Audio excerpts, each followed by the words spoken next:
where anybody can see them. They're so afraid of the past, they're so afraid of the future, and the middle of the paper happens to be the present, or where we live right now. And so they're just hiding right there in the middle, and they want to stay there where they can be safe and secure. This one is a person has very narrow margins on both right and left. And what they do, they pack their life full of a lot of things, so they don't have time for anybody else. Usually in the workplace, this is the person that will be having problems with their co-workers because they don't leave enough time to listen to the opinions of others. Now, I'll show you, this is even a worse one, okay? This person, from daylight till dark, they pack things in their life, so there's no space to hardly even turn around. They've got it all programmed. They've got it all on their planner. You know, this is what I'm going to do, 1, 2, 3, 4. They don't have time to be spontaneous or just to sit down and even breathe. And this is a very hard place to be in because you'll wear yourself out. All right, see how this one, it starts here, but the right margin is very big. This person is very afraid to go into the future. They'll get over here so far and all of a sudden say, it's not safe there, I don't know what's out there. So they'll hop back over into the past. They'll just come back over. And they'll have a hard time. And if you do this, go ahead and make yourself right on over in this area. And it'll help you start stretching yourself to go out into the future and have, not be afraid. And there's some liquid copals that can go along with this. We have one called Confidence that helps you know who you are so that you can go out in the future and be that person you need to be. All right, this is just the opposite. This one is so afraid of the past. He does not want to go back in there and have anything to do with the past. And so he'll just start coming back, and they'll just stop. You know, there might be some dealings or things that he needs to finish up in the past and get cleared up. He will not go there. It will not. These people have some emotional issues that need to be released so that they can go into the past without having the emotion of it, but remember the situation and learn from it. But go ahead and live their life. Okay, I have 2 here. When you start farther down on a page on a letter, it shows that you have more respect for the people, the person you're writing to. When you write higher up on the page like this one, it shows that you know that person, you're more familiar with that person. And sometimes if you write too high up on the page, it shows that you think you're better than that person. So where you place your letters makes a difference. This is the one though that you'll see this very few times.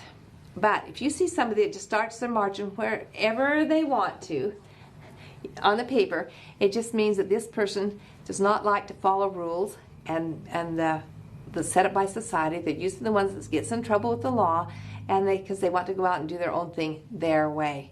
So when you see that, you know that that's probably not a person to be around because it could get you in trouble. Okay. And the last question is, what does it mean when people doodle? Oh, doodles. Okay. When people doodle, the only people that really can doodle are people with heavy handwriting. And what they're doodling to release their frustrations or their emotions or something deep hidden down inside of them they probably don't even know. So if you doodle, just see what you're doodling, because different doodles will tell different things about you. If you put everything like in blocks and squares, you're very organized and you want to just stack everything and make sure it's all okay. If you doodle, there's one. Like this is a spiral coming out. This means that you are into yourself, you're finally opening up and releasing, and you're coming out into a new life. If you go the opposite way,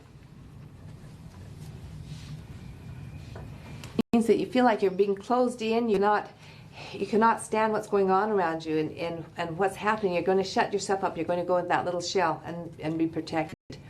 There's doodles, flower doodles, that's what I doodle a lot. This is my favorite doodle, guys. This is your friends around you, okay? So I doodle friends. But doodling is a really good way to let go of what's going on in your life. Now, some people even doodle on their hands and on you'll see kids a lot who come home, at least some of my kids used to come home with all this different work on their hands that they had taken their ballpoint pens and just drawn all sorts of things on. That's another form of doodling to release the energy. But also tattoos are a form of doodling, and it's a way of usually the people with tattoos, they are having a hard time really expressing what they're really feeling, and so they're just drawing the pictures. And if you could analyze what they're doodling on them, you'll know exactly where they are and what's happening in their lives. On the paper, you see where a person does their handwriting or their doodles. Just remember, this is the past, this is the future, this is the top is really kind of like the past, and this is going on down into like the future or your environment. But when you write on a page, you'll see. Let me show you a sample. I gave this person a full piece of paper, and I said, would you write me a sentence on it? And notice where she wrote it. Right at the very, very top. And it's like, okay, she's afraid to go into the future. There's something that's holding her back right up here in the past. And she's afraid to go forward in life. There's, this is another one. This person started right over here in the past. These two put it right over in the future. So you just look at people, when you ask them to sign something, you'll see how they sign it, and you see if they sign it in uphill writing or in a downhill writing. So much. On these, this is very interesting, because the first I signed this page, he signed it right up here in the past. The second person, they signed it right down here going into the future. So it was just interesting. The others didn't have that big of a choice, but I thought this is really interesting to see where they signed it, because you know where their thoughts, where their energy happens to be. So if you just remember, the middle is the future, present, middle is the present, past, and future, and just kind of see how you do what goes on in your life. This really makes it fun. Now, I want to show you a couple of other letters that are fun to show. I wanted to show this blue ink here. This is usually used by women when they like to use ink pens, and it's just a really friendly color to write in. The red, and you can see this if you write in red. This it happens to be one that stands out. They want to be striking. They want you to notice what they've written.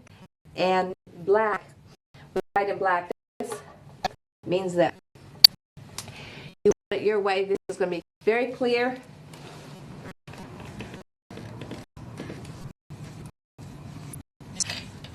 And people will know what's going on.